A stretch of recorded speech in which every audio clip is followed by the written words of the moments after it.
இதுக்கு முன்னால வந்து வேதத்தை ஓதிக்கிட்டு இருக்கிறார். 7:26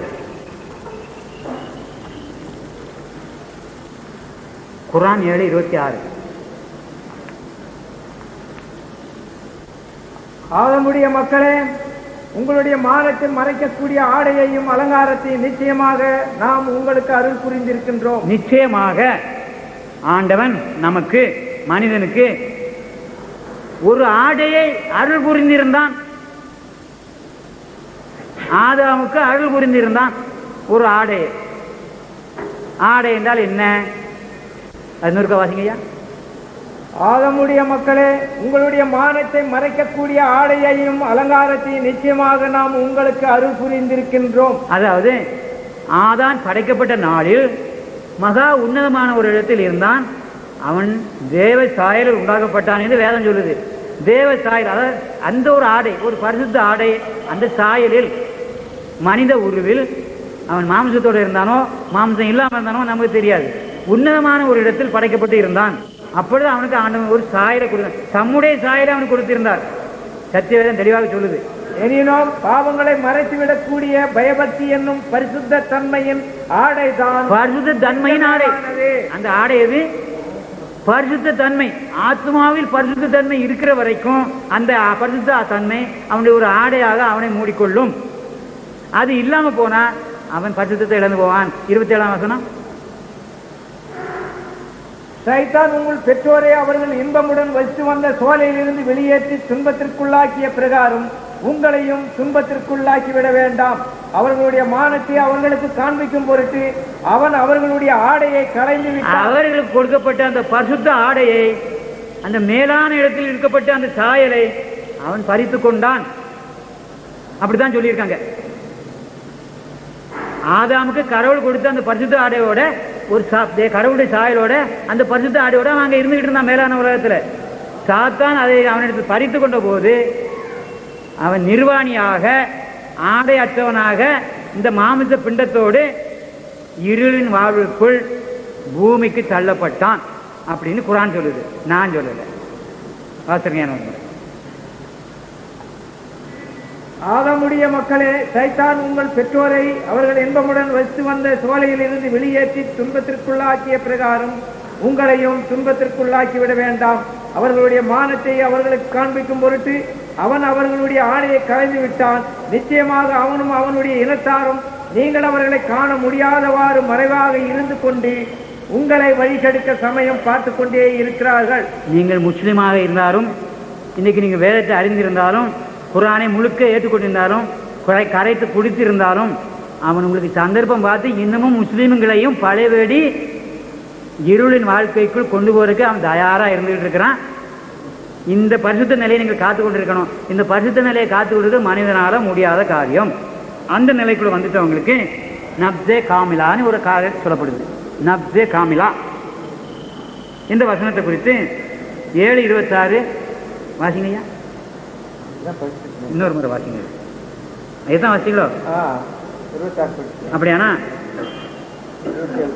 56ஆம் அதிகாரம் 7-40 வரைக்கும் சொல்லி இருக்குது. ஒரு சில 2 வசனங்கள் மட்டும் வாசி நான் நிறுத்திக்கிறேன். 56ஆம் அதிகாரத்தில் 7வது வசனத்திலிருந்து 40வது வசனம் வரைக்கும் சொல்லி இருக்குது இந்த நிலையை குறித்து. அதாவது சாத்தான் பிடுங்கி விடுவான். இப்போ நீங்கள் ஆண்டவனை அறிஞ்சுக்கிட்டீங்க. முஸ்லீம்கள் என்று தங்களை சொல்லிக் கொள்கிற யாராக இருந்தாலும், கிறிஸ்தவன் என்று தன்னை சொல்லிக் கொள்கிற யாராக இருந்தாலும், இந்த வசனத்தின்படியாக தங்களை நடத்தி கொள்ளாவிட்டால், தங்களுடைய கிரியை செய்யாவிட்டால், மீண்டும் சாத்தான் நம்மை பழைய இடத்துக்கு கொண்டு போயிடுவான். செத்து கிடந்தோம் இல்லையா, அந்த இடத்துக்கு கொண்டு போய் எப்போ எந்த தோரத்து வழியா உள்ளே நுழையலாம் என்று அவன் பார்த்து கொண்டிருக்கிறான். 5ஆம் அதிகாரம் 7ஆம் வசனம் வாசிங்கய்யா. 56ஆம் அதிகாரம் 7ஆம் வசனம். அவைகள் ஆகாயத்தில் தூசிகளாக பறந்துவிடும். அந்நாளில் நீங்கள் 3 பிரிவுகளாக பிரிந்து விடுவீர்கள். நீங்கள் உங்களை 3 பிரிவாக இறைவன் பிரிப்பான். முதலாவது வலப்பாரத்து ஜனங்களை பிரிப்பான். வலப்பாரத்தில் உள்ள அவர்கள் யார் என்பதை அறிவீர்களா? அவர்கள் மிக்க பாக்கியவான்கள். அவர்கள் தான் மிகவும் பாக்கியவான்கள். இறைவன் தன்னுடைய வலது பாரதத்தை பிரிக்கிறவர்கள் பாக்கியவான்கள். இடப்பாரத்தில் பிரிக்கிறவர் யாருன்னு உங்களுக்கு தெரியுமா? இடப்பாரத்தில் உள்ளவர்கள் இவர்கள் யார் என்பதை அறிவீர்களா? இவர்கள் மிக்க துரதிருஷ்டசாலிகள், ரொம்ப துரதிருஷ்டசாலிகள். இவர்களெல்லாம் நரகத்திற்கு ஆகிறவர்கள். நம்மள யாரும் அங்கே போக வேண்டாம், நம்மள யாரும் போக வேண்டாம். அன்பானவர்களே, ஆண்டவன் நமக்கு இன்றைக்கு கடைசியாக செய்தியை கொடுக்கிறான். நாளைக்கு நம்ம இருப்போமோ செத்துவிடுவோமோ தெரியாது. இருக்கிற வரை தான் நம்ம ராஜா. போயிட்டா போச்சு, வெளியே போனால் மூச்சு வெளியே உள்ளே வரலாம், திருப்பி அவ்வளோதான் அவுட்டு. இன்றைக்கே இப்பொழுதே இந்த வசனம் நீங்கள் காணணும். குர்ஆன் இல்லைன்னா வாங்கி கொண்டு படிங்க. இப்பொழுதே இந்த வசனத்தை நீங்கள் ஏற்றுக்கொள்ளணும். இன்னொரு முறை படிங்க அந்த வசனத்தை. வலப்பாரிசத்தில் உள்ள அவர்கள் யார் என்பதை அறிவீர்களா? அவர்கள் மிக்க பாக்கியவான்கள். இரண்டாவது, இடப்பாரிசத்தில் உள்ளவர்கள் இடப்பாரிசத்தில் உள்ள இவர்கள் யார் என்பதை அறிவீர்களா? இவர்கள் மிக்க துரதிருஷ்டசாலிகள். மூன்றாவது, முன் சென்று விட்டவர்கள் இவர்கள் நன்மையான காரியங்களில் மற்ற யாவரையும் விட முன் சென்று விட்டவர்களே. இவர்கள் தாம் தங்கள் இறைவனுக்கு மிக்க நெருங்கியவர்கள், இன்பம் தரும் சுவனபதிகளில் இருப்பவர்கள். குர்ஆன் 2:248. இப்படி ஒரு 40 வசனம் இருக்குது. அந்த நித்திய ஜீவிதத்தை வாசிக்கிறவங்களுடைய நிலைமையை பூமியிலேயே அவங்க அனுபவிக்க ஆரம்பிச்சிருவாங்கன்னு சொல்லி அந்த வசனம் அந்த அதிகாரத்தில் 40 வசனங்கள் வரையும் அப்படி தான் சொல்லிக்கிட்டே வருது. அதுக்கு மாறாக மற்றவங்களை சொல்லுது. அந்த அதிகாரத்தை கட்டாமல் படிங்க, அப்போ தான் அது உங்களுக்கு விளங்கும். அவருடைய அரசுரிமைக்கு அறிகுறியாவது உங்கள் இறைவனிடமிருந்து மலக்குகள் சுமந்த வண்ணமாக ஒரு பேழை மெய்யாகவே உங்களிடம் வரும். உங்களிடத்தில் வரப்போகிறது.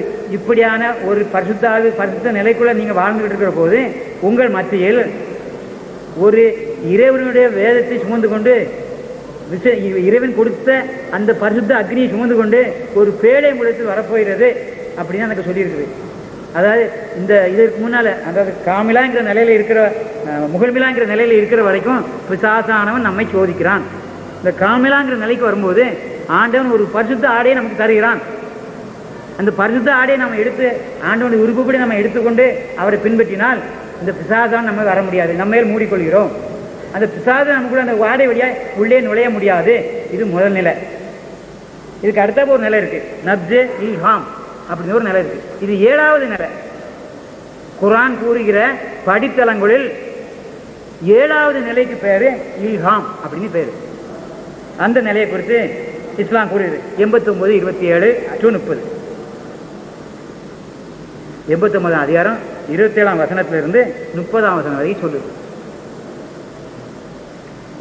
பாசி 27-30 வரைக்கும். அந்நாளில் நல்லடியார்களை நோக்கி, திருப்தி அடைந்த ஆத்மாவே, நீ உன் இறைவன்பால் செல், அவனை கொண்டு நீ திருப்தி அடை. உன்னை பற்றி அவன் திருப்தி அடைந்திருக்கின்றான். நீ என்னுடைய நல்லடியார்களில் சேர்ந்து என்னுடைய சுவனபதிகளை நீ நுழைந்து விடு, என்னுடைய சுவனபதிக்குள் நுழைந்து விடு. அப்படி என்று இந்த பரிசுத்த ஆவியால் அக்கனியின் அந்த சாயலால் அந்த ஆடையால் கோர்த்து கொண்டவர்களை இறைவன் சொல்லுகிறான், என்னுடைய சுவனபதியில் வந்துவிடு. திருப்தி அடைந்த ஆத்மாவே, மரணத்தில் இருந்து ஒளிவாழ்வுக்கு வந்த திருப்தியை கொண்ட ஆத்மாவே, முஸ்லிமே, கிறிஸ்தவரே, உள்ளே வாருங்கள் அப்படின்னு ஆண்டவர் சொல்றாருங்க. நாம் உயிரோடு வாழ்ற இன்றைக்கே சொல்றாரு, அதை இப்பொழுதே கடைபிடின்னு சொல்றாரு. இன்னும் கொஞ்சம் ஆழமா போய் நீங்க ராத்திரி முழு அதை படிச்சு பார்த்தீங்கன்னா அந்த வசனங்களை ஆண்டவர் சொல்ற காரியம் விளங்கும். நான் சொல்லி விளங்காது, ஆண்டவர் உங்களுக்கு விளக்க வேண்டும். இந்த நிலைக்குள்ள வந்தவங்களை குறித்து ஹதீஸ் சில காரியங்களை சொல்லுது. ஹதீஸ் 427 அதை குறித்து சொல்லுது. 427 முகமது நபி தம்முடைய அடியார்களுக்கு இதை சொல்லிக் கொடுக்குறாரு. அவர் சொல்லிக் கொடுக்கணும்னா அவர் அதை அனுபவிச்சிருக்கணும். நான் இப்போ இதை அனுபவிச்சிருக்கேன்னா உங்களுக்கு சொல்ல முடியாது, இது என்னன்னு தெரியாது. நான் அதை அனுபவிச்சதுனால உங்களுக்கு விளக்கம்படி ஆண்டவனால் ஏவப்பட்டிருக்கிறேன். அந்த கட்டளைக்கு பயந்து கீழ்ப்படிஞ்சு அது ஒரு கடமையாக எடுத்துக்கிட்டு உங்கள் மத்தியில் சொல்ல வந்திருக்கிறேன். வாசிங்க, மாடு பண்ண. மனம் எத்துணை மேலானதாக இருக்கிறது மனம் என்று கூறி அதனை இறை நம்பிக்கையாளர்களின் ஆன்மாக்களிடம் கொண்டு செல்கின்றனர். அப்பொழுது அவர்கள் உங்களில் ஒருவர் பிரயாணத்திலிருந்து திரும்பிய பொழுது எத்துணை மகிழ்ச்சி வருவாரோ அதை விட அதிகமாக மகிழ்ச்சி வருவர். மேலும் அவர்கள் அந்த ஆன்மாவிடம் இன்னார் என்ன செய்தார், இன்னார் என்ன செய்தார் என்று வினவுவர். அதற்கு அந்த ஆன்மா, அவரை விட்டு தள்ளுங்கள், நிச்சயமாக அவர் உலக கவலையில் மூழ்கி இருந்தார் என்றும், உலக கவலையில் மூழ்கி இருந்த மனிதன் அங்கே போக முடியாது. இன்னார் இறந்து விட்டாரே, அவர் உங்களிடம் வரவில்லையா என்று கேட்கும். அவர்கள் அவரை அவருடைய தாயின் பக்கல் ஆவியா என்னும் நரகத்தின் பக்கல் கொண்டு சென்று விட்டனர் என்று கூறுவார். இப்படி முகமது ஐயா சொல்றாரு. அவர் தெரியாமலா சொல்றாரு? அவருக்கு இந்த காரியம் தெரியும். அவருக்கு இந்த காரியம் தெரியும்.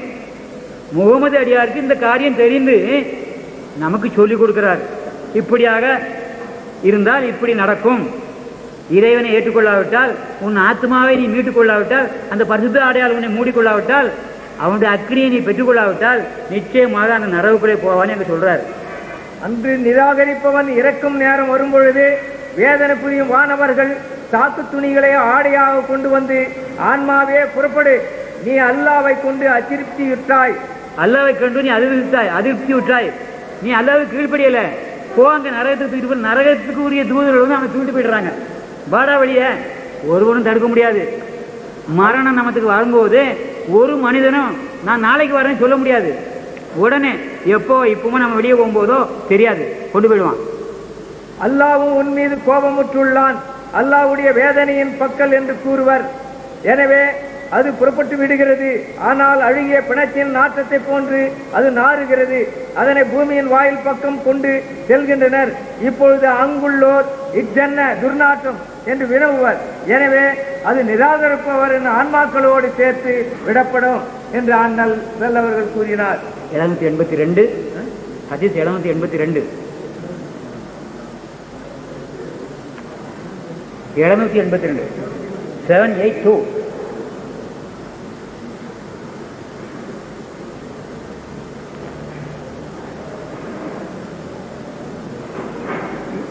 ஈசா மரியம் அலை அவர்கள் இறங்குவார்கள். அவர்கள் அப்பொழுது முஸ்லிம்களின் தலைவர் எங்களுக்கு தொழ வைத்து கொடுங்கள் என்று அவர்களை அழைப்பார். கடைசி நாளில் இயேசு கிறிஸ்து இந்த பூமிக்கு வரப்போகிறார். கிறிஸ்தவர்களை விட முஸ்லிம்கள் மிக அதிகமாக பற்றும் அன்பும் கொண்டு உண்மையை தெரிந்திருக்கிறார்கள்.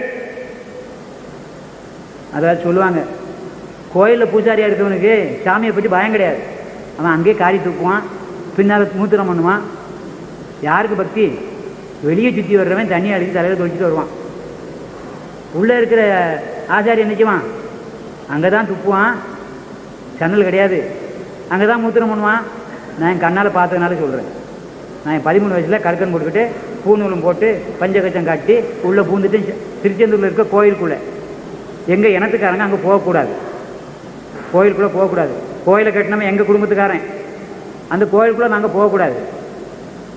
அதனால் இதுக்குள்ளே ஏன் போகக்கூடாங்கிறதுக்காக நான் காதில் வரைய தோரம் போட்டுருக்கிறேன். தங்க கடுக்கனை போட்டுக்கிட்டு, அந்த நாளில் பிராமணர்கள்லாம் அந்த தங்க கடுக்கன் போடுவாங்க.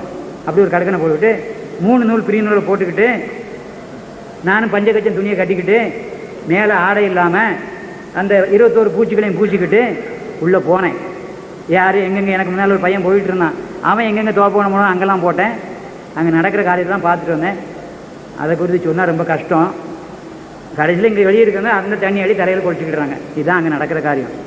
அது அல்ல, இறைவனை சரியாக தெரிந்து கொள்ள வேண்டும். இஸ்லாமும் குரானும் பைபிளும் கிறிஸ்துவமும் சரியாக சொல்லப்பட்டிருக்கிறது.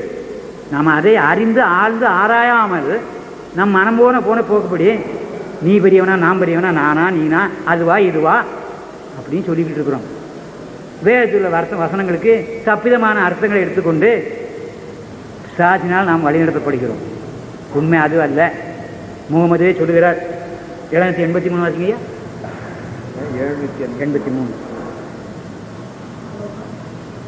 783 ஹதீஸ்.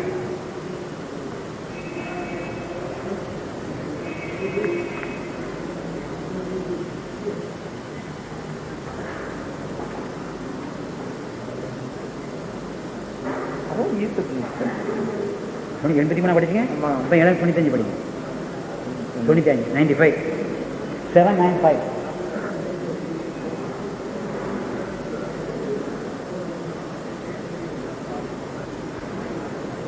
மரியமுடைய மகன் ஈசா அலை அவர்கள் வானத்திலிருந்து இறங்கி இவர்களுக்கு தொழ வைப்பார்கள். அல்லாவின் விரோதி யாகிய தஜ்ஜால் ஈசா அலை அவர்களை கண்டதும் அச்சமேலிட்டால் உப்பு தண்ணீரில் உருவது போன்று உருகத் துவங்கி விடுவான். இந்நிலையில் அவனை விற்றிருப்பேன், உண்மையில் உருகி அழிந்திருப்பான். ஆனால் அல்லாஹ் அவனை ஈசா அலை அவர்களின் கையால் வெட்டச் செய்வான். அவனுடைய இரத்தத்தை அவர்கள் தங்களின் சிறு ஈட்டியால் அவர்களை காண்பிப்பார்கள் என்று அண்ணல் நபி ஸல்லல்லாஹு அலைஹி வஸல்லம் கூறினார். முகமது ஐயா அறிஞ்ச அந்த காரியத்தை கிறிஸ்தவங்கள் கூட இன்னும் அறியலை. நான் அப்படித்தான் கிறிஸ்தவங்க மேலே குற்றம் சுமத்துறேன். முகமது ஐயா முஸ்லிம்களுக்கு என்ன சத்தியத்தை சொல்லிக் கொடுத்துக்கிறாரோ ஈசா நபியை குறித்து இந்த அளவு கிறிஸ்தவ பாதிரிமார் கிறிஸ்தவர்களுக்கு சொல்லிக் கொடுக்கல. இன்னும் நான் சொல்லும்போது சில சண்டைக்கு வர்றாங்க என்கிட்ட, எங்கள் பாதிரிமாரே என்கிட்ட சண்டைக்கு வர்றாங்க இருக்கிறாங்க. நான் முஸ்லீம் சொல்லிட்டா அவங்களுக்கு சண்டை கோவப்படுறாங்க. குரானை படிக்கிறா நீ அந்த பக்கம் போயிடுன்னு நினைக்கிறியா? எங்களை ஒருத்தர் அப்படியே பூந்தமல்ல இருக்கிறாரு, அவர் முஸ்லீமாக மாறி போயிட்டாரா? முஸ்லீம்னா நான் நல்ல கிறிஸ்தவர்னே அர்த்தம், சரியான கிறிஸ்தவன். பெந்தை கோத்த கிறிஸ்தவனுக்கு பேர் என்னது? முஸ்லீம். முஸ்லீம்னா பெந்தை கோத்த கிறிஸ்தவனே அர்த்தம். எனக்கு டைம் முடிஞ்சு போச்சு நியாயமா. அதனால் நான் இதோட முடிக்க நினைக்கிறேன். ஒரே ஒரு வசனத்தை மட்டும் சொல்கிறேன்.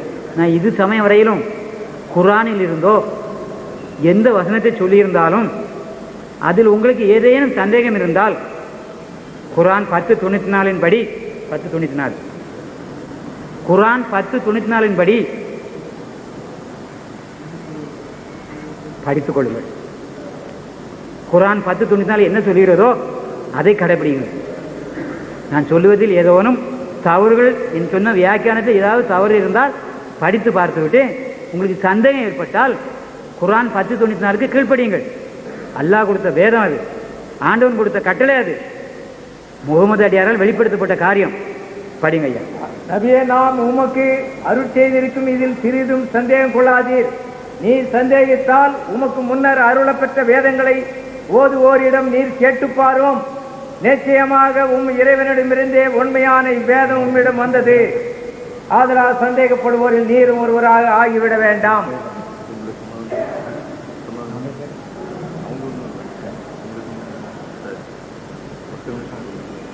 இந்த நிலையில் நான் என்னுடைய சித்த அறிவுக்கு தெரிந்த என்னுடைய அற்ப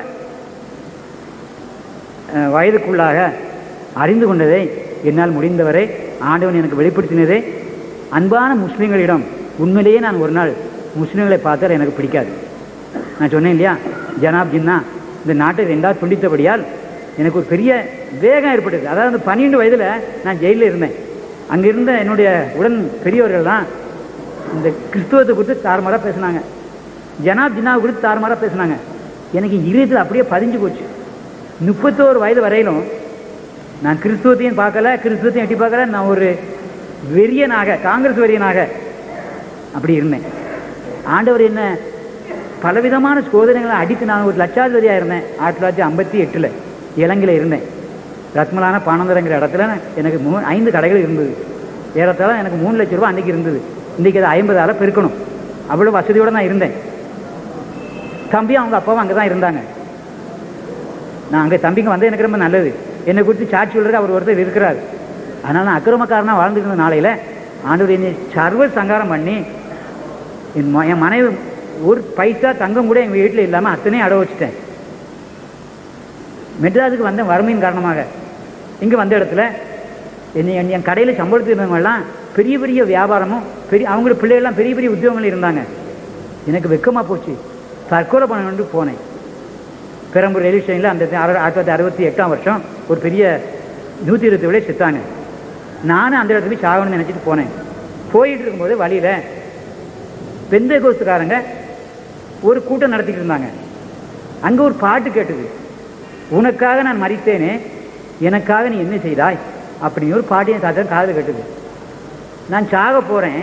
அந்த பாட்டு என்ன சொல்லிக்குது, உனக்காக நான் மறித்தேனே, நீ எனக்காக என்ன செய்துட்டு சாக போகிற, இப்படியே சாக போறியா அப்படின்னு எனக்கு தோன்றியது. அப்போ தான் என் தாயார் எனக்கு சொன்ன வசனம் எனக்கு வந்தது.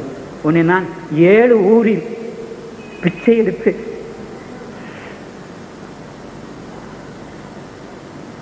உன்னை பெற்று வளர்த்தேன், ஆண்டவனுக்கு நான் செய்த பொறுத்து நீ செய்ய மாட்டாயா அப்படின்னு கேட்டாங்க. அது என் ஞாபகத்தில் இருந்தது. அதையெல்லாம் அலட்சியம் பண்ணேன். 31 வருஷம் ஆண்டவனை விட்டு நான் தூரமாக போயிட்டேன். அந்த ஒரு பாட்டு சத்தம் அவர்கள் பேசிக்கொண்ட இடத்திற்கு போனேன். என்ன அறியாமல் நான் போகலை, என் கால்கள் போனது.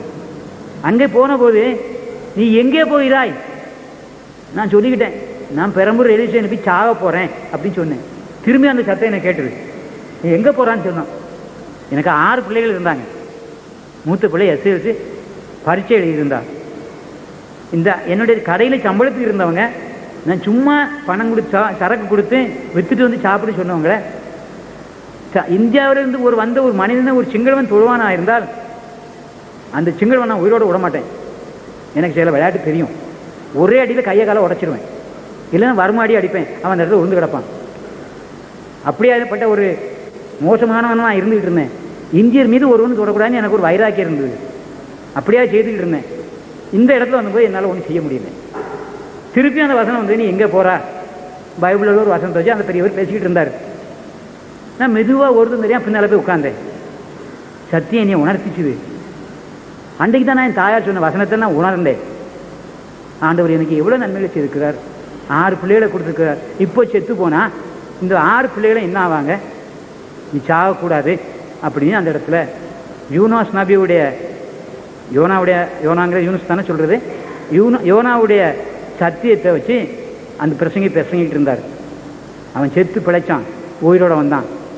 அந்த மாதிரியாக நானும் செத்து பிழைத்து ஆண்டவருக்குள் மறுபடியும் பிறந்து கடவுளுடைய சத்தியத்தை ஏற்றுக்கொண்டு, என் தாயார் எதை ஏற்றுக்கொண்டார்களோ, எதற்காக என்னை பெற்று வளர்த்தார்களோ அவங்களுடைய பொறுத்தினை செய்யும்படியாக இன்றைக்கு உங்கள் மத்தியில் வந்திருக்கிறேன்.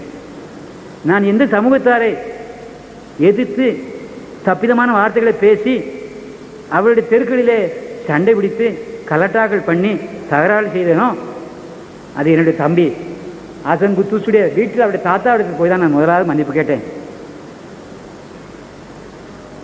அவருடைய தாத்தாவிட தான் போய் மன்னிப்பு கேட்டேன்.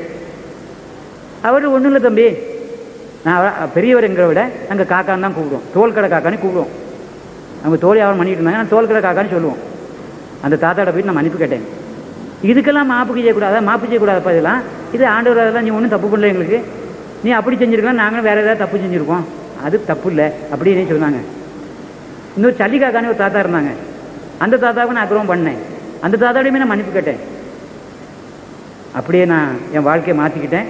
ஆண்டவர் என்ன இப்படியான ஒரு ஊழியத்தில் இன்றைக்கு முஸ்லீம் மக்கள் மத்தியில் பேசும்படியாக இந்த குர்ஆனை எனக்கு கொடுத்துருக்கிறார், ஹதீஸை கொடுத்துருக்கிறார்.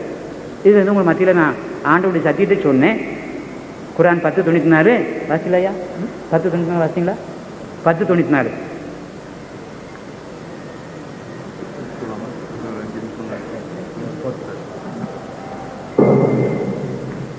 இந்த வசனத்தோடு நான் முடிச்சிடுறேன்.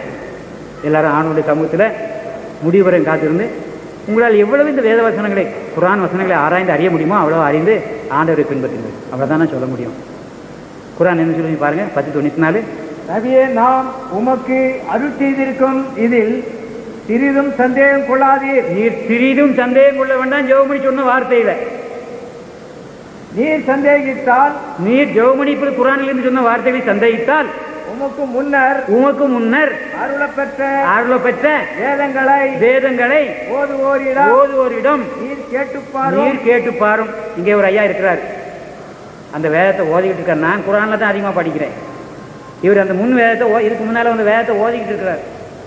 சந்தேகம் வந்தால் கேட்டு படிச்சுடுங்க. ஐயா ஒரு 5 நிமிஷத்தில் பேசி உங்களுக்கு விஷயத்தை முடிச்சிடுவார். நன்றி.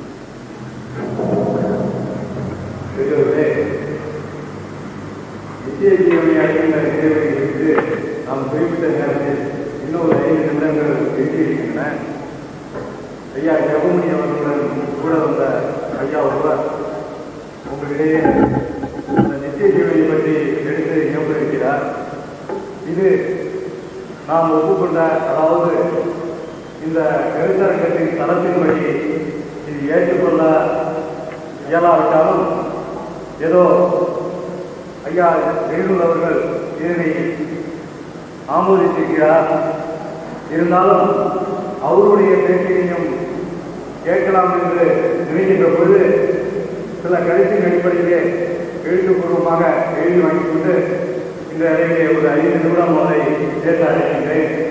அமைதியாக இருந்து அவருடைய உரையை கேட்டுக்கொள்ளுமாறு உங்களுடைய தாழ்மையுடன் கேட்டுக்கொள்கிறேன்.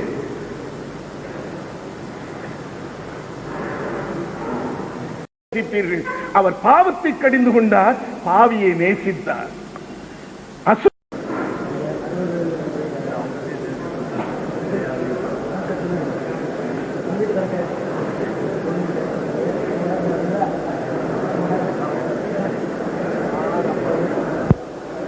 ஜீவனை காட்டுகின்ற பாதையில் இறுதிக்கட்டமாக ஐயா ஜெயனுல் அவர்கள் உரை நிகழ்த்தியிருக்கின்றார்கள்.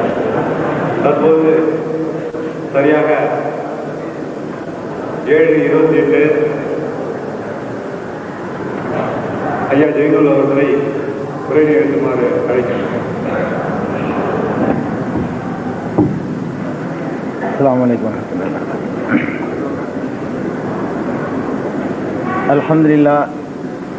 الحمد لله نحمده ونستعينه ونستغفره ونؤمن به ونتوكل عليه ونعوذ بالله من شرور أنفسنا ومن سيئات أعمالنا من يهده الله فلا مضل له ومن يضلل فلا هادي له. நல்லடியார்களே, இந்த நித்திய ஜீவனை அடைந்து கொள்வதற்கான வழி என்ன என்பது பற்றி நாம் கடைசி அமர்விலே அமர்ந்திருக்கின்றோம். இந்த நேரத்தில் என்னுடைய விவாதத்தை துவக்குவதற்கு முன்னால் முக்கியமான ஒரு விஷயத்தை நான் உங்களுக்கு குறிப்பிட ஆசைப்படுகிறேன்.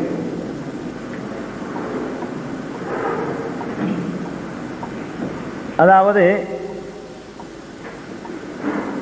இன்று நாம் இந்த விவாத ஒப்பந்தத்திலே 2 பேர் தான் பேச வேண்டும் என்று மரியாதைக்குரிய ஜெவமணி அவர்கள் கேட்டுக்கொண்டதற்கு நாங்கள் குறிப்பிட்டோம். ஆனாலும் கூட நம்மை பொறுத்தவரை இந்த விதிமுறையை கடைசி வரைக்கும் நாம் கடைபிடிப்போம். ஆனால் ஐயா ஜெவமணி அவர்கள் விரும்பினால் அந்த பெரியவர் குறிப்பிட்டது போல யார் வேண்டுமானாலும் அவர்கள் தரப்பிலே வந்து கலந்து கொள்வதிலே எங்களுக்கு ஆட்சேபனை இல்லை. ஆனால் அவர்கள் விரும்பினார். யார் சொல்லுகிறார்கள் என்பதை விட நாங்கள் விரும்புவதும் கூட எங்களுடைய கருத்துக்களுக்கு சரியான முறையில் பதில் சொல்லக்கூடியவர்கள் இல்லை என்று அவர்கள் கருதினால் யாரை வேண்டுமானாலும் வந்து கலந்துவிட்டு சென்றுவிட்ட அந்த பெரியவர் உள்பட யாரை வேண்டுமானாலும் வந்து அழைத்துக் கொள்வதில் நமக்கு எந்த ஆட்சேபனையும் கிடையாது.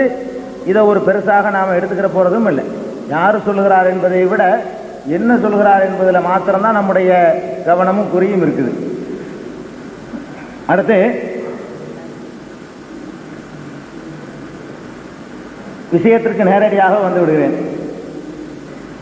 மரியாதைக்குரிய ஜெவமணி அவர்கள் தன்னுடைய காலை உரையிலே சில திருக்குரானுடைய வசனங்களை குறிப்பிட்டார்கள்.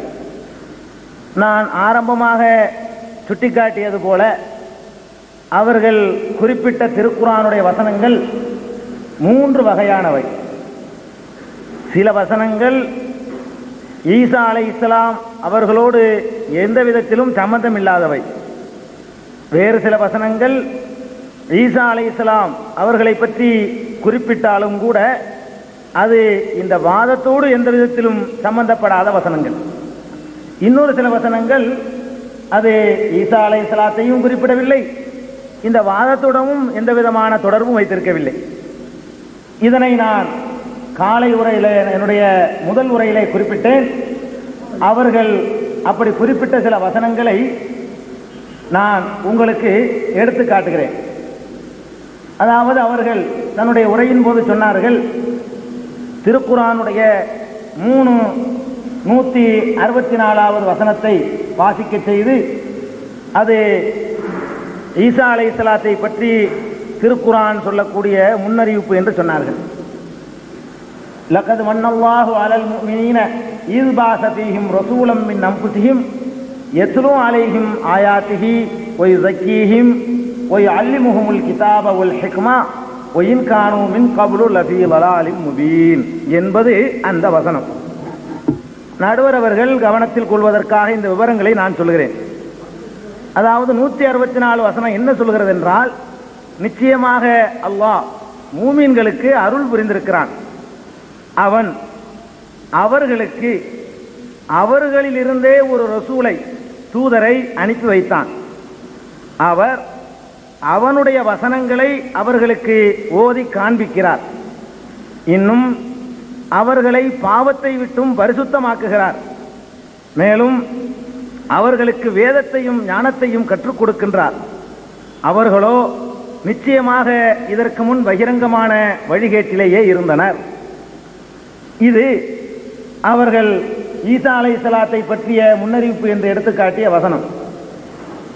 இந்த வசனம் பெருமானார் ஸல்லல்லாஹு அலைஹி வஸல்லம் அவர்களை பற்றித்தான் குறிக்கிறது என்பதை இந்த வசனத்திற்கு முன்னர் இடம்பெற்றிருக்கக்கூடிய சில வசனங்களும் இந்த வசனத்தை தொடர்ந்து பின்னர் வரக்கூடிய சில வசனங்களும் கூட இதற்கு தெளிவான சான்றுகளாக அமைந்திருக்கின்றன. முதலாவதாக இந்த வசனத்தையே நாம் பார்ப்போம்.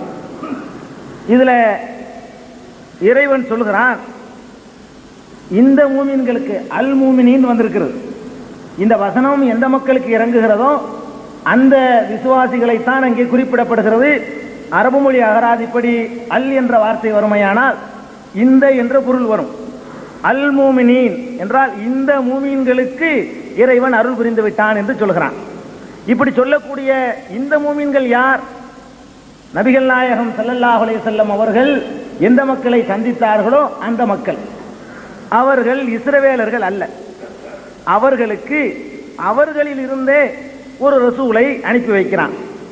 மேலும் அவர் அந்த ரசூல் அந்த மக்களுக்கு அவனுடைய வசனங்களை ஓதி காண்பிக்கிறார் என்று இருக்கிறது. நபிகள் நாயகம் ஸல்லல்லாஹு அலைஹி வஸல்லம் அவர்கள் தான் இறைவனுடைய வசனங்களை மக்களுக்கு ஓதி காண்பித்திருக்கிறார்கள். இயேசு அவர்களோ இறைவனுடைய வசனங்களை மக்களுக்கு ஓதி காட்டி இருந்தால் இயேசு ஓதி காட்டிய அந்த வசனம் இன்றைக்கு இருக்க வேண்டும். இல்லை, புதிய ஏற்பாடு என்று சொல்லப்படக்கூடியது இயேசு ஓதி காட்டிய வசனம் இல்லை. இயேசுவை பற்றி அவருடைய சீடர்களும் கூட இல்லை, வேறு சிலர் பின்னால் வந்தவர்கள் அங்கே போனார் இங்கே வந்தார் என்று அவரை பற்றி எழுதிய விஷயங்கள், அல்லது தன்னை பற்றிய எழுதக்கூடியவர்கள் தன்னை பற்றி எழுதி கொண்ட விஷயங்கள். அப்போஸ்தலர் நடவடிக்கைகளை எடுத்துக்கொண்டால் நான் அங்கே போனேன், நான் இங்கே வந்தேன், எனக்கு அது வந்தது இது வந்தது என்று தன்னை பற்றி சொல்லக்கூடிய அறிமுகங்கள் இருக்குமே தவிர இறைவனுடைய வசனங்களை ஓதி காட்டியதாக இயேசுடைய வரலாற்றிலே இன்றைக்கு பாதுகாக்கப்பட்ட வரலாற்றிலே இல்லை.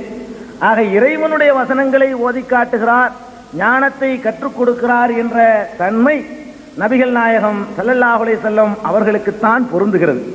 மேலும் அவர்கள் இதற்கு முன்னால் பகிரங்க வழிகேட்டில் இருந்தார்கள் என்று அந்த வசனம் முடிகிறது. இந்த ரசூல் வருவதற்கு முன்னால் அவர்கள் பகிரங்க வழிகேட்டில் இருந்தார்கள், சாதாரண வழிகேடு இல்லை, பயங்கரமான வழிகேட்டில் இருந்தார்கள் என்று முடிகிறது. இயேசுவை இது குறிக்கிறது என்று சொன்னால் இயேசு வந்த காலத்திலே அந்த மக்கள் பகிரங்கமான வழிகேட்டில் இல்லை. இயேசுவுக்கு முன்னால் பாதையை சரி பண்ணுவதற்காக யோவான் ஸ்நானன் இருந்து அவர் அந்த மக்களுக்கு சரியான மார்க்கத்தை போதித்திருக்கிறார். அந்த மக்களிடத்திலே ஏற்கனவே மோசேவுக்கு அருளப்பட்ட, அதாவது மூசா அலைஹிஸ்ஸலாம் அவர்களுக்கு அருளப்பட்ட தௌராத் என்ற வேதம் அவர்களுடைய கையிலே இருந்திருக்கிறது. அவர்களிடத்திலே கிதாபு என்ற வேதம் இருந்தது. அதற்கு விளக்கம் தரக்கூடிய யோவான் ஸ்நானன் அந்த காலத்திலே இருந்திருக்கிறார். இயேசு வரக்கூடிய காலத்தில் அந்த மக்கள் பகிரங்கமான வழிகேட்டில் இருக்கவில்லை. எப்போது இருந்தார்கள்? நபிகள் நாயகம் ஸல்லல்லாஹு அலைஹி வஸல்லம் அவர்கள் வரக்கூடிய அந்த காலத்தில் தான் அந்த மக்களிடத்திலே வேதமும் இருக்கவில்லை, ஞானமும் இருக்கவில்லை. ஐயாமுல் ஜாஹிலியா, அறியாமை காலம் என்று உலக வரலாற்று ஆசிரியர்கள் எல்லாம் எழுதக்கூடிய பகிரங்கமான மகா மோசமான வழிகேட்டில் அந்த மக்கள் இருந்திருக்கிறார்கள். இது ஈசா அலைஹிஸ்ஸலாத்திற்கு இந்த வசனத்தோடு என்ன சம்பந்தம் இருக்கிறது? ஒரு சம்பந்தமும் இல்லை. ஆக இது ஈசா அலைஹிஸ்ஸலாம் அவர்களைத்தான் குறிக்கிறது என்று சொல்லி காட்டுகிறார்கள். அது எந்த வகையிலும் சரியில்லை. மேலும் அந்த வசனத்தை தொடர்ந்து இறைவன் சொல்கிறான், அதாவது 164 அவர்கள் காட்டினார்கள், 166 அல்லாஹ் சொல்லுகிறான், வமா அஸாபக்கும் யௌமல் தக்கல் ஜம்ஆனி ஃபபிஇذنில்லாஹ் வலியஅலமல் முஃமினீன். அல்லாஹ் சொல்லுகிறான், உங்களுக்கு 2 அணியினர்கள் மோதிக்கொண்டார்களே, ஒரு போர்க்களத்தை பற்றி அல்லாஹ் சொல்கிறான், 2 அணியினர்கள் மோதிக்கொண்டார்களே, அந்த நேரத்திலே உங்களுக்கு ஏற்பட்ட துன்பங்கள் அல்லாஹ்வுடைய அனுமதியை கொண்டுதான் ஏற்பட்டது என்று உஹது களத்திலே 2 சாராரும் மோதிக்கொண்டு முஸ்லிம்கள் படுதோல்வி அடைந்த ஆரம்பத்திலே தோல்வி அடைந்திருந்த நேரத்தில் அல்லாஹ் சொல்கிறான். ஆக இது அன்றைக்கு வாழ்ந்த முஸ்லிம்களை பார்த்து சொல்லப்படுகின்ற வசனம் தானே தவிர எந்த ஒரு வசனத்தையும் அதன் முன்பின் தொடர்பை வைத்து பார்க்க வேண்டும். இது ஈசா அலைஹிஸ்ஸலாத்தோடு எந்த வகையிலையும் தொடர்பு இல்லை. அதுக்கப்புறம் இன்னொரு வசனத்தை அவர்கள் படித்து காட்டினார்கள். 61வது அத்தியாயம் 9வது வசனம். அது என்ன இருக்கிறது? ஹுவல்லதி அர்ஸல ரசூலஹு பில் ஹுதா வ தீனில் ஹக்கி லியுظஹிரஹு அலத்-தீனி குல்லிஹி வலவ் கரிஹல் முஷ்ரிகூன். அவன்தான் தன்னுடைய ரசூலை, தூதரை நேர்வழியை கொண்டு அனுப்பி வைத்தான். அது மாத்திரமில்லை, சத்திய மார்க்கத்தை கொண்டு அனுப்பி வைத்திருக்கிறான். எதற்காக? எல்லா மார்க்கங்களை விடவும் இது மேலோங்க வேண்டும் என்பதற்காக வேண்டி இறக்கி அனுப்பி வைத்திருக்கிறான் என்ற இந்த வசனம் ஈசாவை பற்றித்தான் சொல்லுகிறது என்று மரியாதைக்குரிய ஜெபமணி அவர்கள் குறிப்பிட்டார்கள். ஆனால் அந்த 61:9 அவர்கள் படித்தார்கள். 61:6 நீங்கள் இந்த வசனத்தை நீங்கள் பார்த்தால் இது யாரை குறிக்கிறது என்று தெளிவாகவே தெரிந்துவிடும். என்ன சொல்லப்படுகிறது? 61:6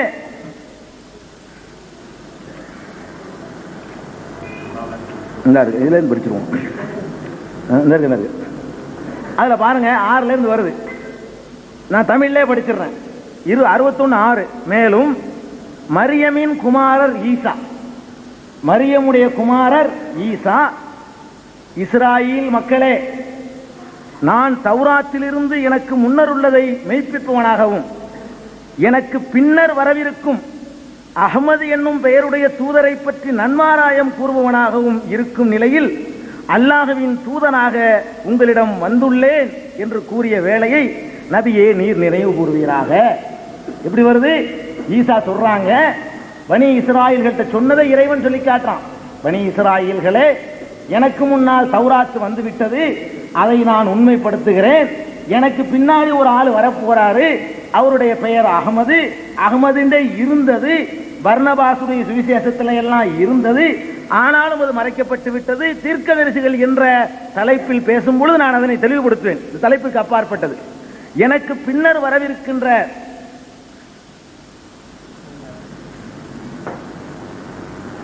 நிறையா 60 சரி. அப்ப இது நல்லா கவனிங்க. ஈசா சொல்றாரு, எனக்கு முன்னால் தௌராத் வந்துருச்சு, அதை நான் உண்மைப்படுத்துகிறேன். எனக்கு பின்னாடி ஒருத்தர் வரப்போறார், அவருடைய பெயர் அஹமத். அந்த அகமதை பற்றி உங்களுக்கு நற்செய்தி சொல்கிறேன் என்று ஈசா சொன்னதை நபியை நீங்கள் நினைவுபடுத்தி பாருங்கள். உங்களை பற்றி சொன்னதை இன்னும் இல்ல, அவர்களிடம் தெளிவான அத்தாட்சிகளை அவர் கொண்டு வந்த போது அவர்கள் இது தெளிவான சூனியமாகும் என்று கூறினார்கள்.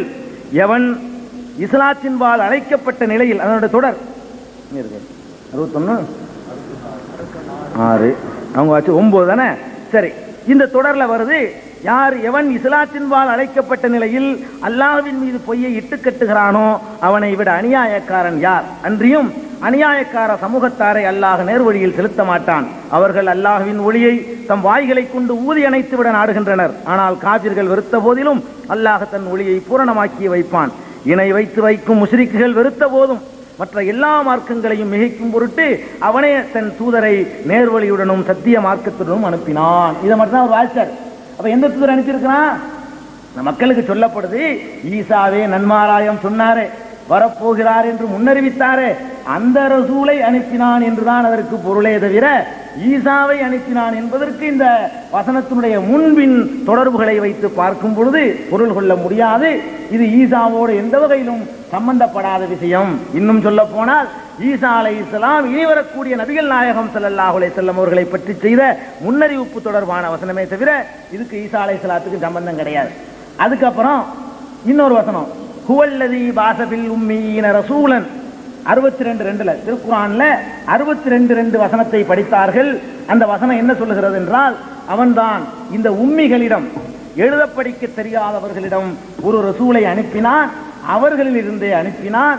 அவர் அந்த மக்களுக்கு அவனுடைய வசனங்களை ஓதி காட்டுவார், அவர்களை தூய்மைப்படுத்துவார், ஞானத்தையும் வேதத்தையும் கற்றுக் கொடுப்பார், அவர்கள் பகிரங்கமான வழிகேட்டில் இருந்தாலும் சரி என்று சொல்கிறான்.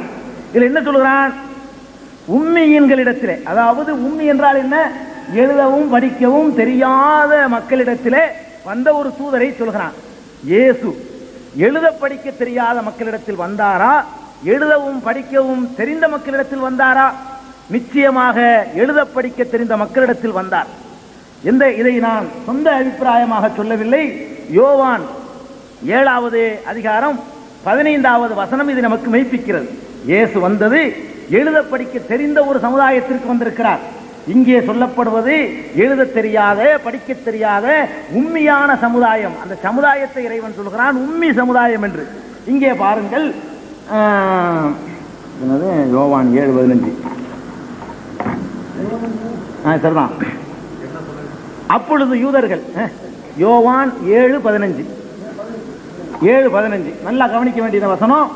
அப்பொழுது யூதர்கள் இவர் கல்லாதவராய் இருந்தும், நல்லா கவனிக்கணும், இயேசு பத்தி சொல்றாங்க, இவர் கல்லாதவராய் இருந்தும் வேத எழுத்துக்களை எப்படி அறிந்திருக்கிறார் என்று ஆச்சரியப்பட்டார்கள். அப்ப கல்லாத ஒருத்தரை பார்த்து ஆச்சரியப்படக்கூடிய மக்கள் கற்றவர்களாக இருக்க வேண்டும். இவர் கல்லாத ஒரு ஆள்னு பார்த்துட்டு என்னடா இவர் படிக்காத ஆள் சொல்றாரு என்று ஆச்சரியப்பட்டிருக்கிறார்கள். அப்ப இவர் கல்லாதவராய் இருந்தார் என்பது தெரிகிறது. இயேசு சமுதாயம் கல்லாத சமுதாயமா, கற்ற சமுதாயமாக இருந்திருக்கிறார்கள். இங்கே வந்தது உம்மி என்ற எழுதவும் படிக்கவும் தெரியாத சமுதாயத்தினர்கள். இன்னும் சொல்ல போனால் அந்த யூதர்களிடத்திலே தௌராத் என்ற வேதம் இருந்தது, அதை படிக்கக்கூடியவர்களும் இருந்தார்கள். யூதர்களிடத்திலே இயேசு வரக்கூடிய நேரத்தில் தௌராத் இருந்தது. இப்ப இருக்கிறா என்றால் தனியா இறைவேதம்ங்கிற தலைப்புல வரும். இயேசு வந்த காலத்திலே தௌராத் இருந்தது, அதை படிக்கக்கூடிய மக்கள் இருந்தார்கள் என்றால் அவர்கள் உம்மி சமுதாயம் அல்ல, அவர்கள் படிக்க தெரிந்த சமுதாயம்.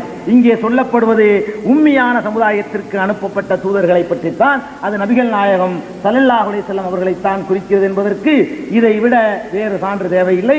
அந்த பைபிளே இதை ஒப்புக்கொள்கிறது. அடுத்து ஒரு வசனத்தை சொன்னார்கள்.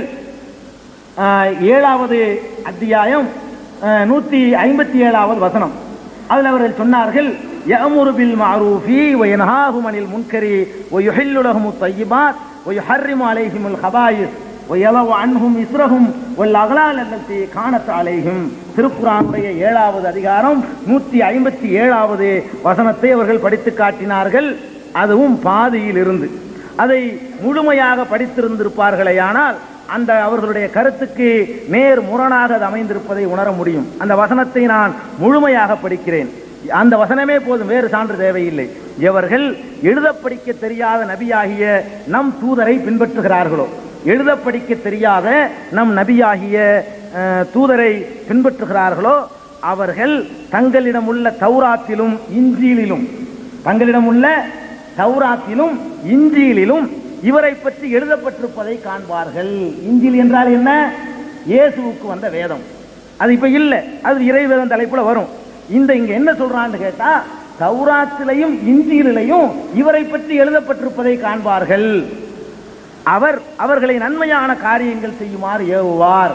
இயேசுவை பற்றி தௌராத்தில் எப்படி எழுதப்பட்டிருக்கும், இன்ஜில் எப்படி எழுதப்பட்டிருக்கும்? இயேசுவுக்கு தான் இன்ஜிலே வருது. அப்ப இயேசுவுக்கு வந்த இன்ஜீலிலும் மூசாவுக்கு வந்த தௌராத்திலும் எவரை பற்றி இந்த நபிகள் நாயகம் ஸல்லல்லாஹு அலைஹி வஸல்லம் அவர்களை பற்றி முன்னறிவிப்பு இருக்கிறது என்றுதான் இந்த வசனம் சொல்கிறது. அவர்கள் படித்து காட்டியது என்ன தெரியுமா? அவர்களை நன்மையான காரியங்கள் செய்யுமாறு ஏவுவார். இதுல இருந்து ஆரம்பிச்சாங்க. இதுவரைக்கும் நான் படித்ததை விட்டு விட்டார்கள். அவர்களை நன்மையான காரியங்கள் செய்யுமாறு ஏவுவார், பாவமான காரியங்களிலிருந்து விளக்குவார், தூய்மையான ஆகாரங்களை அவர்களுக்கு ஆகுமாக்குவார், கெட்டவற்றை அவர்களுக்கு தடுத்து விடுவார், அவர்களுடைய பழுவான சுமைகளையும் அவர்கள் மீது இருந்த விலங்குகளையும் இறக்கி விடுவார். எனவே எவர்கள் அவரை மெய்யாகவே நம்பி அவரை கண்ணியப்படுத்தி அவருக்கு உதவி செய்து அவருடன் அருளப்பட்டிருக்கும் ஒளிமயமான வேதத்தையும் பின்பற்றுகிறார்களோ அவர்கள் தான் வெற்றி பெறுவார்கள் என்று இதை மாத்திரம் படித்தார். இதை மாத்திரம் படித்து இது ஈசாதான் என்று சொன்னார்கள். 100 தடவை படித்தவர்கள் அந்த வசனத்தை முழுமையாக படித்திருக்க வேண்டும். குர்ஆனை 100 முறை படித்ததாக சொன்னார்கள். ஒரு வசனத்திலே பாதியை மாத்திரம் படிப்பது எந்த வகையிலும் அது நியாயமானது அல்ல. இதை நான் மிக கவனமாக நடுவர் அவர்களுடைய கவனத்துக்கு நான் சுட்டிக்காட்ட விரும்புகிறேன். மிக தெளிவாக ஒரு வசனத்திலே தௌராத், இன்ஜீல் என்று 2 வேதம் குறிப்பிடப்படுகிறது. அந்த 2 வேதத்திலும் இந்த ரசூலை பற்றி அறிவிப்பு இருக்கிறது என்று சொல்லப்படுகிறது என்று சொன்னால், இன்ஜீலிலும் தௌராத்திலும் கூறப்பட்டவர் முஹம்மது ஸல்லல்லாஹு அலைஹி வஸல்லம் அவர்களாகத்தான் இருக்க முடியுமே தவிர இயேசுவாக இருக்க முடியாது. இதெல்லாம் அவர்கள் சம்பந்தமில்லாமல் அடுக்கிக் கொண்டே போன வசனங்களில் ஒரு பட்டியல். இன்னொரு வசனத்தை சொன்னார்கள், அதாவது 46வது அத்தியாயத்தில் 28வது வசனத்தை சொன்னார்கள். காலு யா கௌமனா இன்னா சமேனா கிதாபன் உன்சில மின் பாதி மூசா முஸத்திகன் லிமா பைன யதைஹி யஹ்தி இலல் ஹக்கி வ இலா சிராத்தின் முஸ்தகீம். 46:28 இருக்கு இல்லைங்க. 46:28 இருக்கிறீங்க. 46:30 வசனத்தை படித்தார்கள். என்ன சொல்கிறது? ஜின்கள் கூறினார்கள், எங்களுடைய சமூகத்தார்களே, நிச்சயமாக நாங்கள் ஒரு வேதத்தை செவிமடுத்தோம். அது மூசாவுக்கு பின்னர் இறக்கப்பட்டிருக்கின்றது. அது தனக்கு முன்னுள்ள வேதங்களை உண்மைப்படுத்துகிறது. அது உண்மையின் பக்கமும் நேரான மார்க்கத்தின் பாலும் யாவருக்கும் வழிகாட்டுகிறது என்று சொல்வது அது இயேசுவுடைய வழியை தான் என்று அவர்கள் சொன்னார்கள். ஆனால் இந்த வசனத்துடைய முன்னால் உள்ள வசனம் இது 30வது வசனம். ஏதாவது 46வது அதிகாரத்தில் இது 30வது வசனம். இதே அத்தியாயத்தில் 29வது வசனத்தை நீங்கள் படித்து பார்த்தால் இது நபிகள் நாயகம் ஸல்லல்லாஹு அலைஹி வஸல்லம் அவர்களை குறிப்பிடுவதை நீங்கள் காணலாம். அடுத்தடுத்த வசனங்கள். மேலும் நபியே, அந்த வசனம் 29வது வசனத்தை நான் படிக்கிறேன். மேலும் நபியே, நாம் உம்மிடம் இந்த குர்ஆனை செவியுறும் பொருட்டு, உம்மிடம் என்று சொல்வதாக இருந்தால் யாரா இருக்கணும்? நபிதான் இருக்கணும். இயேசு தான் போயிட்டாங்களே, இயேசுட்ட பத்தி பேசணும் அல்லவே இது. குர்ஆன் முகமதுக்கு வந்தது என்று அவர் ஒத்துக்கொண்டும் இருக்கிறார். இங்கே உம்மிடம் சொல்றான். நாம் உம்மிடம் இந்த குர்ஆனை செவியுறும் பொருட்டு ஜின்களில் சிலரை திருப்பியதும் அவர்கள் அங்கு வந்தபோது மௌனமாக இருங்கள் என்று மற்றவர்களுக்கு சொன்னார்கள். ஓதுதல் முடிந்ததும் தம் இனத்தாரிடம் சென்று அவர்களை அச்சமூட்டி எச்சரிக்கை செய்தனர். அதுக்கப்புறம் தான் வருது எங்களுடைய சமூகத்தார்களை ஜின்கள் போய் சொன்னதாக வருகிறது. இப்ப இது யாருக்கு சொல்லப்படுது? நபியே, உம்மிடத்திலே ஜின் கூட்டத்தை வர சொன்னோம் என்று அல்லாஹ் சொல்கிறான். உம்மிடத்திலே என்றால் யாரிடத்திலே? இயேசுவிடத்திலே என்றால் இயேசுவுக்கு வந்ததா இந்த குர்ஆன்? குர்ஆன் இயேசுவுக்கு வந்து இருந்தால் உம்மிடத்திலே என்று சொல்லி இருக்கலாம். இந்த குர்ஆன் முகமதுக்கு வந்திருக்கிறது ஸல்லல்லாஹு அலைஹி வஸல்லம். அவர்களுக்கு வந்திருக்கும் போது உம்மிடத்திலே என்றால் அது யாரு? நபிகள் நாயகம் ஸல்லல்லாஹு அலைஹி வஸல்லம். எந்த சம்பந்தமும் இல்லை, ஒரு சம்பந்தமும் இல்லாமல் படித்துக் கொண்டு சென்றார்கள். இன்னொரு வசனத்தை அவர்கள் சொன்ன ஒரு வகையாக நான் பிரித்து எழுதியிருக்கிறேன். அதுக்கப்புறம் 48:28வது வசனத்தை படித்தார்கள். அது அவன்தான் தன்னுடைய தூதரை நேர்வழியை கொண்டும் சத்திய மார்க்கத்தை கொண்டும் அனுப்பி வைத்தான். எதற்காகவென்றால் உலகத்தில் உள்ள எல்லா மார்க்கங்களையும் விட இந்த மார்க்கம் மேலோங்க வேண்டும் என்பதற்காக அனுப்பி வைத்தான் என்பது அந்த வசனத்தினுடைய கருத்து. இது ஈசாவைத்தான் குறிக்கிறது என்று அவர்கள் சொன்னார்கள். ஆனால் அந்த ஆயத்திற்கு முன்னால் உள்ள வசனத்தை நீங்கள் பார்த்தீர்கள் என்று சொன்னால் ஈசா அலைஹிஸ்ஸலாத்திற்கும் அதுக்கு எந்த சம்பந்தமும் கிடையாது என்பதை சாதாரணமானவர்கள் கூட புரிந்து கொள்ளலாம். அந்த 27வது வசனம் என்ன சொல்கிறது? லக்கத் ஸதகல்லாஹு ரசூலஹு ருயா பில் ஹக் லததுகுலுன்னல் மஸ்ஜிதல் ஹராம் இன்ஷா அல்லாஹு ஆமினீன் முஹல்லிகீன ரூஸக்கும் வ முகஸ்ஸிரீன். இப்படி தொடர்கிறது. இதுக்கு என்ன பொருள்? தமிழில் உள்ள தர்ஜுமாவை மொழிபெயர்ப்பையே படிக்கிறேன். நிச்சயமாக அல்லாஹ் தன் தூதருக்கு அவர் கண்ட கனவை உண்மையாக்கி விட்டான். அல்லாஹ் விரும்பினால் நிச்சயமாக நீங்கள் மஸ்ஜிதுல் ஹராமில், மஸ்ஜிதுல் ஹராம்னா என்ன? காபாவில் இருக்கக்கூடிய அந்த ஆலயம் மஸ்ஜிதுல் ஹராமில் அச்சந்தீர்ந்தவர்களாகவும் உங்களுடைய தலைகளை சிரைத்துக் கொண்டவர்களாகவும் கத்தரித்துக் கொண்டவர்களாகவும் நுழைவீர்கள். அப்போது எவருக்கும் நீங்கள் பயப்பட மாட்டீர்கள். ஆகவே நீங்கள் அறியாதிருப்பதை அவன் அறிகிறான். இதனையன்றி நெருங்கிய ஒரு வெற்றியையும் உங்களுக்கு ஆக்கி கொடுத்தான் என்று அவர் படித்த வசனத்திற்கு முன்னால் உள்ள வசனம் சொல்கிறது. மஸ்ஜிதுல் ஹராமிற்கு நீங்கள் நுழைவீர்கள் என்று சொன்னது ஈசா அலைஹிஸ்ஸலாத்திற்கா? அவர்கள் எப்போது மஸ்ஜிதுல் ஹராமுக்குள்ளே வந்து நுழைந்தார்கள்? அவர்கள் கிறிஸ்தவம் நுழைய முடியாத ஒரே பகுதி உலகத்தில் இருக்கிறது என்று சொன்னால் அது மஸ்ஜிதுல் ஹராம் என்ற பகுதி தான். ஆங்காங்கே பிரச்சாரத்துக்கு கூட போகலாம். இன்னைக்கு வரைக்கும் கிறிஸ்தவம் நுழைய முடியாத ஒரே பகுதி இருக்கு உலகத்தில் இருக்குன்னு சொன்னா அது ஹிஜாஸ் பகுதி தான். மஸ்ஜிதுல் ஹராம் இருக்கக்கூடிய பகுதி தான். இயேசுவும் நுழையல, 12 சீடர்கள் நுழையல, 2000 வருஷமா யாருமே நுழையல என்றால் இது யாரை குறிக்குது? இதுக்கு என்ன சம்பந்தம் இருக்கு? இயேசுவோடு ஒரு சம்பந்தமும் இல்லை. இப்படி சொல்லிட்டு இந்த ரசூலை அவன் தான் நேர்வழியை கொண்டு அனுப்பி வைத்திருக்கிறான்னு சொல்லுது. இது யாரை பத்தி பேசிக்கிட்டு வருதுங்கிறது முன்பின் தொடர்புகளை வைத்து பார்த்தால் தெரியும். இது முன் தொடர்புங்க. பின் தொடர்பை பார்த்தா அந்த ரசூல் யாருன்னு பச்சையா பேரையே சொல்றான், முஹம்மதுர் ரசூலுல்லாஹ். அடுத்த வசனம், வல்லதீன மஅஹு அஷித்தாஉ அலல் குஃபார்.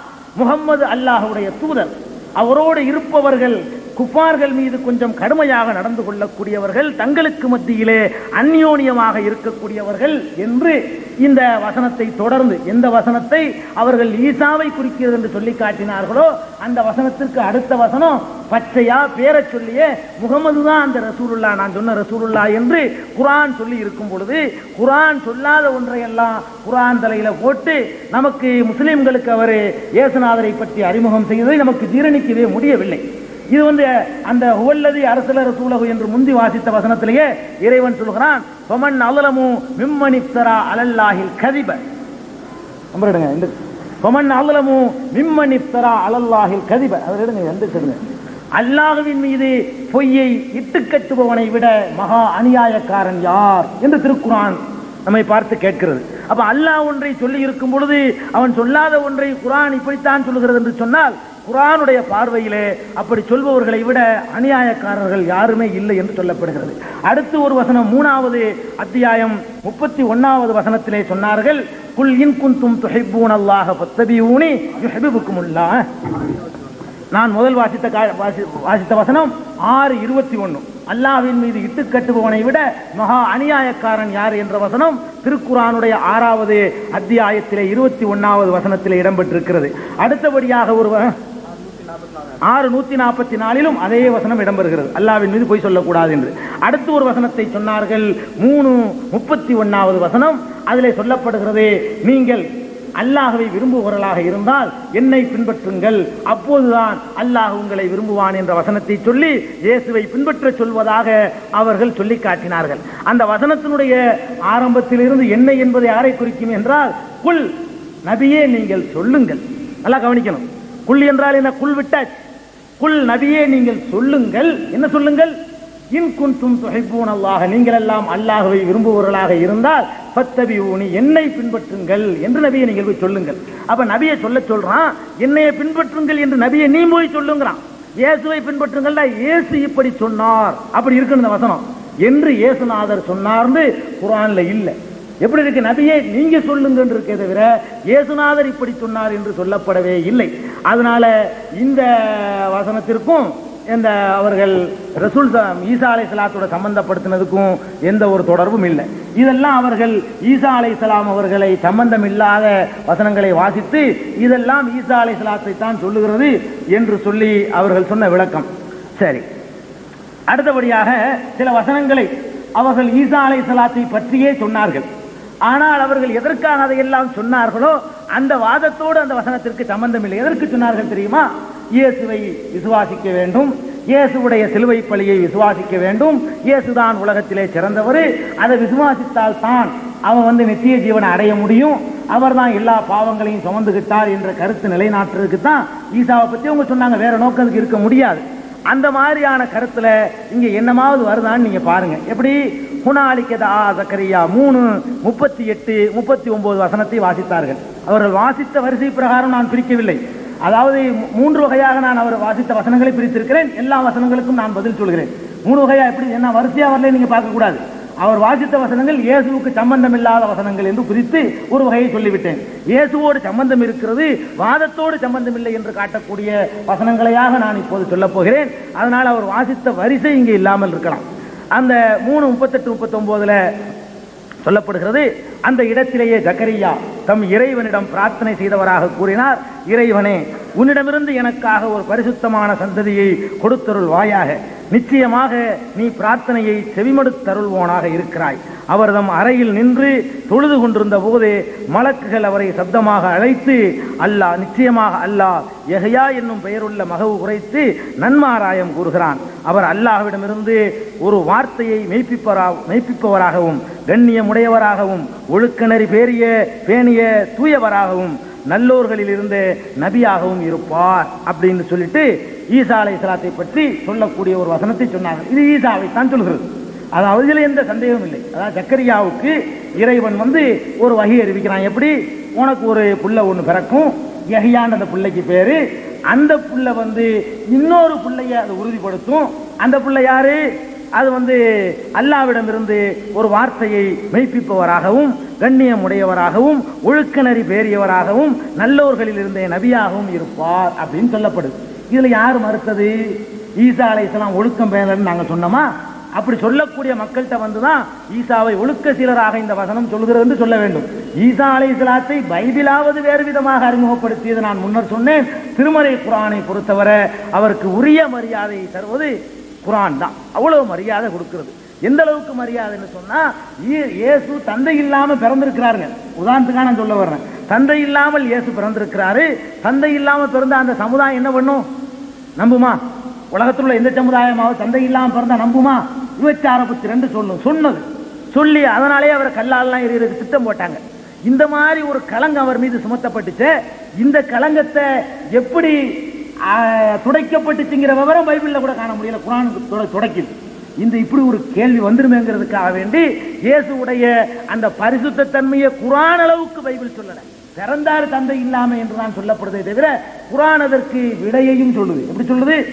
இந்த குழந்தை பிறந்தவனை கேட்கிறாங்க, யா மரியமும் லக்கஜ்ஜிதி செய்யன் பரியா, மேரியே நீ ஒரு தப்பான ஒரு வேலையை செய்து விட்டாயே, புருஷன் இல்லாம பிள்ளை பத்தாச்சு. அது கேட்கிறான், மரியமே மேரியே நீ ஒரு தப்பான காரியத்தை நீ செய்து விட்டாயே. அப்ப அந்த பெண்ணை என்ன செஞ்சாங்க? அஷாரத்திலே இந்த பாரு, அந்த பிள்ளைகிட்ட பேசு, இந்த பிள்ளைகிட்ட பேசு. அவன் கேட்கிறான், காலு கைவனு கல்லிமு மண்கான ஃபில் மஹதி சபியா, இந்த தொட்டில் பிள்ளைகிட்ட போய் நாங்க எப்படியா பேசுறது? அப்ப அந்த குழந்தை சொல்லுது, கால இன்னி அப்துல்லா, நான் அல்லாஹ்வுடைய அடிமை. களங்கத்தை துடைக்கிறான் பாருங்க. விபச்சார புத்திரன் சொன்னாண்டு தாங்க இருக்கே தவிர விபச்சார புத்திரர் இல்லைங்கிறதுக்கு என்ன ரெக்கார்டு இருக்கு? ஒண்ணுமில்லை, சும்மா சொல்லிட்டு இருக்க வேண்டியதான். இறைவன் சொல்கிறான், திருக்குர்ஆன் சொல்கிறது, அப்படி ஒரு களங்கம் கூட அவருக்கு வரக்கூடாது என்பதற்காக இயேசுடைய வாயாலேயே சின்ன பிள்ளையில ஒரு அதிசயம் நடந்தா அது இதாயிருமா இல்லையா? அவர் சொல்றார். அந்த வசனம் எங்க இருக்கு? அதையும் நான் படிக்கிறேன். ஹாரூனின் சகோதரியே, உம் தந்தை கெட்ட மனிதராக இருக்கவில்லை, உம் தாயாரும் நடத்தை திசைவராக இருக்கையில்லை என்று படித்து கூறினார்கள். 19வது அத்தியாயத்தில் 28, 29, 30 வசனம் வரைக்கும் படிச்சுக்கிறோம் என்று படித்து கூறினார்கள். ஆனால் தம் குழந்தையிடமே கேட்கும்படி அதன்பால் சுட்டி காட்டினார். நாங்கள் தொட்டிலில் இருக்கும் குழந்தையுடன் எப்படி பேசுவோம் என்று கூறினார்கள். அதற்கு நான் அல்லாஹ்வுடைய அடியானாக இருக்கிறேன், அவன் எனக்கு வேதத்தை கொடுத்திருக்கிறான், இன்னும் என்னை நபியாக ஆக்கியிருக்கிறான் என்று சிறு விராயத்திலே அவரை பேச செய்து அந்த பெண்மணிக்கு ஏற்பட்ட களங்கத்தை கூட துடைத்து எறிந்தது குர்ஆன். யார் அவரை மோசமான ஆள் சொன்னது? இந்த வசனத்தில் ஒரு நல்ல ஆழ்ந்து விளங்குது. யார் இல்லைன்றது? நல்ல ஆள் தான். ஈசா அலைஹிஸ்ஸலாத்தை பைபிள் அறிமுகப்படுத்துற மாதிரி மதுபானம் அருந்தியவர் என்று நாங்கள் சொல்ல மாட்டோம். விபச்சாரம் செய்திருப்பாரோ என்று சந்தேகப்படும்படியான வசனங்களை நாங்கள் நம்ப மாட்டோம். அவரை நல்லவர், நல்ல ஒழுக்க சிலராக வாழ்ந்தவர் என்றுதான் நாங்கள் நம்புகிறோம். இதுல சிலுவை பலியோ ரத்தத்துக்கு பலி கொடுத்தது என்பதோ அதெல்லாம் ஒண்ணும் கிடையாது. இறைவனால் உண்டானவர் என்று நம்புகிறோம். உண்டானா என்ன? இறைவனுடைய குண் என்ற வார்த்தையினால் உண்டானால் என்ன? அதனால பாவத்தை சுமக்கணுங்கிறது வந்துருமா? வராது. அதை நாங்க நம்புறோம். இறைவனுடைய உத்தரவு பிரகாரம் அதிசயமான முறையில அவர் பிறந்திருக்கிறாரு.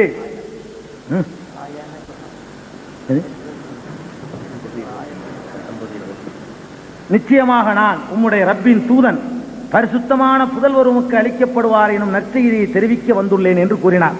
அதற்கு அவர், மரியம், எந்த ஆடவனும் என்னை தொடாமலும் நான் நடத்தை பிசகவியலாக இல்லாதிருக்கும் நிலையில் எனக்கு எவ்வாறு புதல்கள் உண்டாக முடியும் என்று கூறினார் என்றெல்லாம் சொல்லப்படுது. இதெல்லாம் பிரச்சனை.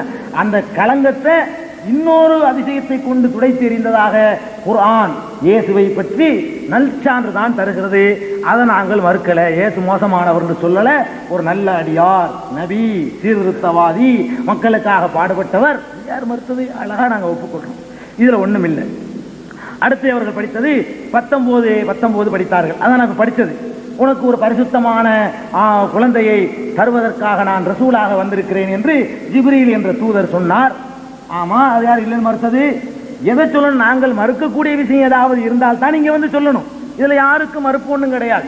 ஈசா அலைஹிஸ்ஸலாம் யூதர்கள் வேண்டுமானால் அவரை விபச்சார புத்திரர்கள் என்று சொல்லியிருக்கலாம்.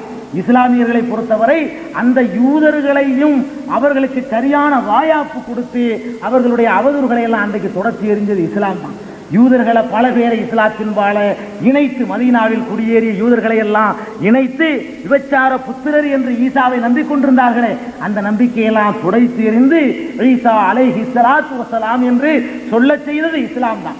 அப்துல்லாஹ் இப்னு சலாம் போன்றவர்கள், காபுல் அஹ்பார் போன்றவர்கள் எல்லாம் கிறிஸ்தவ யூத பாதிரிகளாக இருந்தும் கூட இயேசுவை விபச்சார புத்திரர் என்று நம்பி இருந்தும் கூட அவர்கள் எல்லாம் இஸ்லாத்தை ஏற்று ஈசா அலைஹிஸ்ஸலாம் என்று சொல்லி இருக்கிறார்கள். இதில் யாரும் ஒன்றும் பிரச்சனை கிடையாது. அது மாதிரி இன்னொரு வசனம் 19:21 படித்து காட்டினார்கள். அதுல என்ன இருக்கிறது?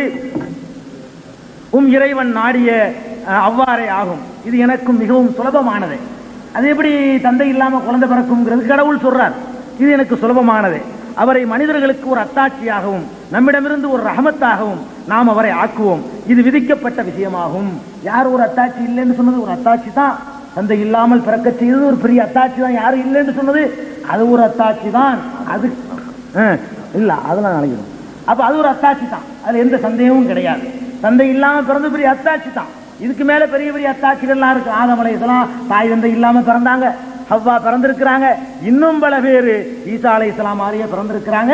அது கடவுள் கொள்கைங்கிற தலைப்புல இன்ஷா அல்லாஹ் அதை விரிவா சொல்லணும். நான் இப்போதைக்கு சொல்லக்கூடிய விஷயத்தை மட்டும் சொல்றேன். இதை யாரும் நாங்க மறுக்கல. இது யாரும் வாதத்துக்குரிய விஷயமும் இல்லை. ஈசா அலைஹிஸ்ஸலாத்தை குறிக்கிறது உண்மைதான். இதுல வாதத்தோடு என்ன சம்பந்தம்? இயேசுவன் நபின்னு விசுவாசிக்க சொல்லுது, ஒரு நல்ல மனிதர்னு விசுவாசிக்க சொல்லுது. நாங்க அப்படி விசுவாசிச்சிருக்கிறோம். இயேசு சிலுவை பழி ஏற்றுக்கொண்டு பாவத்தை எல்லாம் சுமந்துக்கிட்டார்னு இது சொல்லவும் இல்லை. அப்படி நாங்க விசுவாசிக்க வேண்டிய அவசியம் இல்லை. அப்படி சொல்லக்கூடிய வசனத்தை தான் அவர் காட்டியிருக்க வேண்டும். இயேசு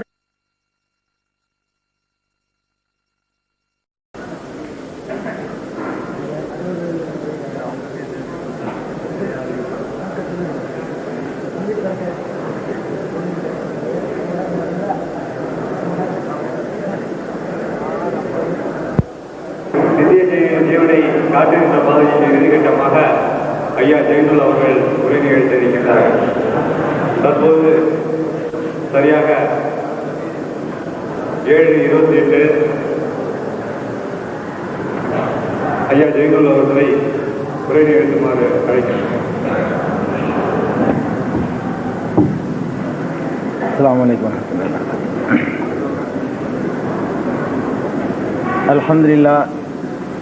அல்ஹம்துலில்லாஹி நஹ்மதுஹு வ நஸ்தஈனுஹு வ நஸ்தக்ஃபிருஹு வ நு'மினு பிஹி வ நதவக்கலு அலைஹி வ நஊது பில்லாஹி மின் ஷுரூரி அன்ஃபுஸினா வ மின் ஸய்யிஆத்தி அமாலினா மன் யஹ்திஹில்லாஹு ஃபலா முதில்ல லஹு வ மன் யுضلில்ஹு ஃபலா ஹாதிய லஹு. நல்லடியார்களே, இந்த நித்திய ஜீவனை அடைந்து கொள்வதற்கான வழி என்ன என்பது பற்றி நாம் கடைசி அமர்விலே அமர்ந்திருக்கின்றோம்.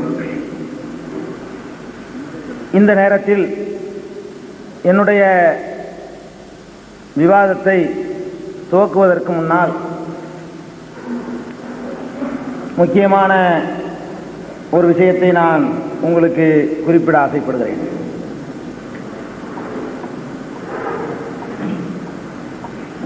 அதாவது, இன்று நாம் இந்த விவாத ஒப்பந்தத்திலே 2 பேர் தான் பேச வேண்டும் என்று மரியாதைக்குரிய ஜெவமணி அவர்கள் கேட்டுக்கொண்டதற்கு நாங்கள் குறிப்பிட்டோம். ஆனாலும் கூட நம்மை பொறுத்தவரை இந்த விதிமுறையை கடைசி வரைக்கும் நாம் கடைபிடிப்போம். ஆனால்